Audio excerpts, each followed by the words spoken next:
আজকের ভিডিওটা প্রত্যেকের জন্যই ভীষণ গুরুত্বপূর্ণ। দেখো, নকল সোনা মানে সিটি গোল্ড তুমি যদি গলায় পরে থাকো তাতে প্রবলেম নেই, কিন্তু নকল মানুষের প্রেমে যদি পড়ে থাকো তাহলে মারাত্মক প্রবলেম। চিনবো কেমন করে ও আসল নাকি নকল?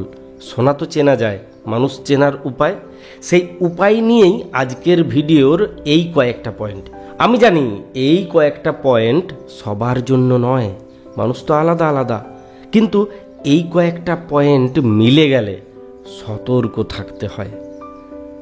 তোমার ক্ষেত্রে যদি এই পয়েন্টগুলো আছে, আজকের ভিডিওটা মিস করে যেও না। যদি আছে তাহলে সতর্ক থাকবে, একটু সাবধান হবে, সাবধানতার মার নেই।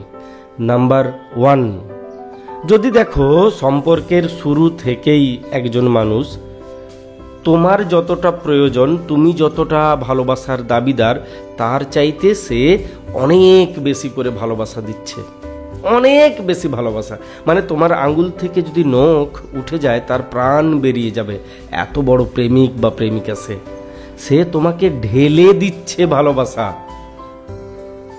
এমন যদি হয় সম্পর্কের শুরু থেকেই, তাহলে জানবে কোথাও না কোথাও একটা প্রবলেম আছে। এমন জিনিসটা তারাই করে যাদের কাছে রিলেশনটা জাস্ট এ গেম। এরা জাল বেছায়, এমন জাল আরও 4 জায়গাতে বিছিয়ে রাখা হয়েছে। তুমি যদি এই জালে জড়িয়ে যাও তাহলে কিন্তু বিপদে পড়তে পারো। আমি তোমাকে বলছি না ওই মানুষটা ফেক, বলছি না, ফেক হওয়ার সম্ভাবনা আছে। এমন ধরনের মানুষেরা ফেক হয়ে থাকে যারা প্রচুর ভালোবাসা দেখায়, কতটা ভালোবাসে তার চাইতে এরা বেশি বিশ্বাস করে দেখনদারিতে। এমন একটা ভাব তৈরি করে রাখবে যেন তোমাকে ছাড়া ও মরেই যাবে। সাবধান হবে। 2 নাম্বার, ঠিক উল্টোটা, এই মানুষগুলো একদম ধরা দেওয়ার জন্য বসে আছে, কিন্তু তুমি তাকে ধরতে চাইছো না, ধরতে পারছো না। তুমি ভালোবাসো, তুমি ভীষণ বিশ্বাস করো, অনলাইনে আছে, তুমি তাকে মেসেজের পরে মেসেজ করছো, সে ছোট ছোট করে রিপ্লাই করছে, গুরুত্ব দিচ্ছে না, তোমাকে পোছেই না, পাত্তাই দিচ্ছে না। ঠিক আছে, এটা একজন করতেই পারে, রাগে অভিমানে ক্ষোভে করতে পারে, এটা তার অভ্যাস হতে পারে। সে অত স্পিডে লিখতে পারে না, সে অত মেসেজ করতে পছন্দ করে না, সবই তো হতে পারে, ব্যক্তিবিশেষে কত কিছুই না হয়। ওই মানুষটা যদি তোমাকে পছন্দ না করে, কান খুলে শুনবে, যদি পছন্দ না করে, যদি রিয়েল লাভার না হয়, যদি সে নকল হয়, তাহলে তার উত্তরের ভেতরে ওকে, ইটস ওকে, ঠিক আছে, এই শব্দগুলোর বেশি বেশি প্রয়োগ দেখতে পাবে। এই শব্দগুলো আমরা তখন ব্যবহার করি যখন কাউকে অ্যাভয়েড করি, যখন কারো সঙ্গে মন থেকে কথা বলতে চাই না, কথা বলাটাতে একটা সীমা লাগাতে চাই, একটা কাট লাগাতে চাই, যে বাস ঠিক আছে, হয়েছে, আচ্ছা ঠিক আছে, ঠিক আছে, মানে আমি আর বকবক করতে চাইছি না, তুমি যা বলার বলে নিয়েছো, ঠিক আছে। এবং এই শব্দগুলো বেশি বেশি করে প্রয়োগ করছি, প্রায় দিন প্রয়োগ করছি, তখন তুমি বুঝে যাবে এই লোকটা ফেক, এই লোকটা আমার সঙ্গে রিয়েল রিলেশনে নেই। এর পরেও তুমি যদি বুঝতে না চাও বা বুঝতে না পারো, সেটা তোমার প্রবলেম, সেটা কিন্তু ওর প্রবলেম নয়। ছোট ছোট কথা বললেও এমন অনেক শব্দ আছে যে শব্দগুলো বোরিং নয়, কিন্তু ওকে, ইটস ওকে, ঠিক আছে, এগুলো ভীষণ বোরিং এবং সেই জায়গাটাকে ইন্ডিকেট করে যে জায়গাটা থেকে একটা ডিস্টেন্স তৈরি হয়, একটা দূরত্ব তৈরি হয়, গুরুত্বহীনতা তৈরি হয়। ঠিক আছে। 3 নাম্বার, ভীষণ গুরুত্বপূর্ণ, এবং তুমি হয়তো এই জায়গাটাতে এসেই তাকে ধরতে পারবে, তাকে চিনতে পারবে, তাকে বুঝতে পারবে।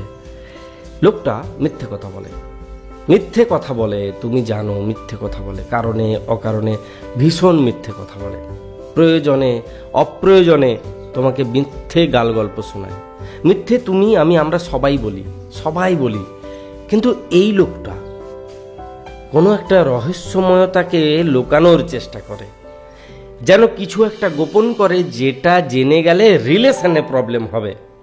তোমার তার মধ্যে ঝগড়া হতে পারে, মিথ্যে বলা নিয়ে ঝগড়া হতে পারে, 100 টাকা নিয়ে আমি নাও বলতে পারি যে আমি নিয়েছি, এটা হতে পারে। কিন্তু আমি কোনো একটা বিশেষ গোপন জায়গাকে গোপন করার জন্য মিথ্যে বলছি এবং তুমি সেটা বুঝে যাচ্ছ, তারপরেও সতর্ক হচ্ছ না, সেটা তোমার প্রবলেম।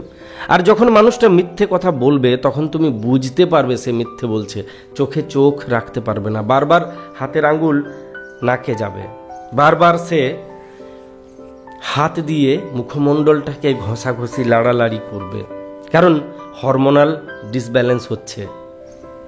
সে হাতে হাত ঘষছে না, সে হাত দিয়ে মুখ ঘষছে, বিশেষ করে নাক ঘষছে।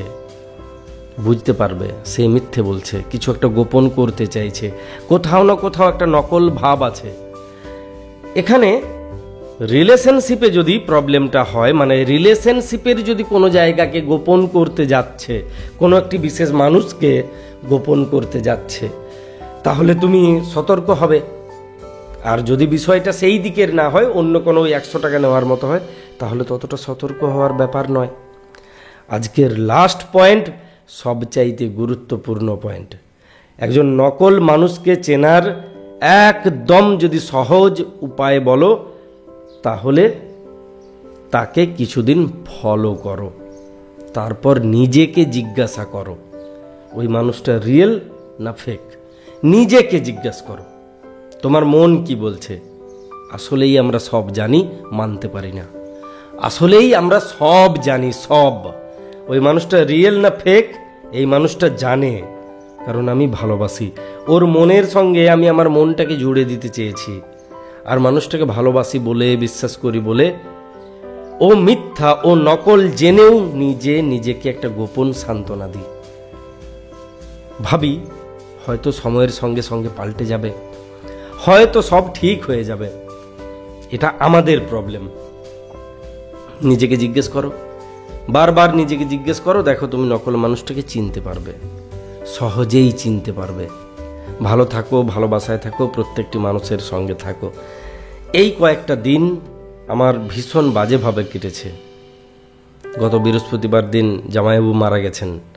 আমি ভিডিও করতেই পারিনি, মানসিকভাবে ভীষণ অস্থির ছিলাম, কিন্তু স্বাভাবিক ছন্দে, স্বাভাবিক জীবনে আমাদেরকে ফিরতেই হয়। আরও চেষ্টা করছি ওই জায়গাটার থেকে বেরিয়ে আসার।